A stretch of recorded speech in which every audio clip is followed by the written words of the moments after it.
തണുത്ത് വീശുന്ന കാറ്റും നല്ല പുതുമണ്ണിന്റെ മണവും നൽകുന്ന മഴക്കാലം തുടങ്ങിയല്ലേ. കാറ്റും കൊണ്ട് വീട്ടിലെത്തുമ്പോൾ എനിക്ക് വൈകുന്നേരം ചൂടോടെ കഴിക്കാനായിട്ട് എന്തെങ്കിലുമൊക്കെ കിട്ടണം. അപ്പൊ ഇന്ന് ഞാൻ വിചാരിച്ചു നല്ലൊരു കിഴങ്ങ് ബജ്ജി ഉണ്ടാക്കാന്ന്.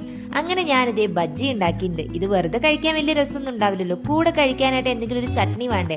അപ്പൊ അതുകൊണ്ട് ഞാൻ കുറച്ച് തക്കാളിയും പിന്നെ ഇത്തിരി ഉള്ളിയും ഉപ്പും ഇച്ചിരി വിനാഗിരിയും കുറച്ച് മുളക് പൊടിയും പിന്നെ ഇച്ചിരി വെളിച്ചെണ്ണയും കൂടി മിക്സ് ചെയ്ത് നല്ലോണം ഒന്ന് മിക്സിയിലിട്ട് അരച്ചെടുത്തിട്ടുണ്ട്. കുമാരനേട്ടന്റെ കടയിൽ കിട്ടുന്ന അതേപോലത്തെ ചട്നിയായിരുന്നു ഞാൻ ട്രൈ ചെയ്തത്. അങ്ങനെ നമ്മുടെ ടേസ്റ്റ് ടൈം എത്തി. ചൂടുള്ള ബജ്ജിയും ഞാൻ ഉണ്ടാക്കിയ ചട്നിയും അതിന്റെ കൂടെ ചൂടോടെ ഒരു സുലൈമാനി നമ്മൾ ഉണ്ടാക്കിയിട്ടുണ്ട്. ഈ തണുപ്പുള്ള കാറ്റത്ത് ചൂടോടെ എന്തെങ്കിലും കഴിക്കാൻ ഭയങ്കര രസമാണ്. അപ്പൊ നമുക്ക് ടേസ്റ്റ് ചെയ്ത് നോക്കാം.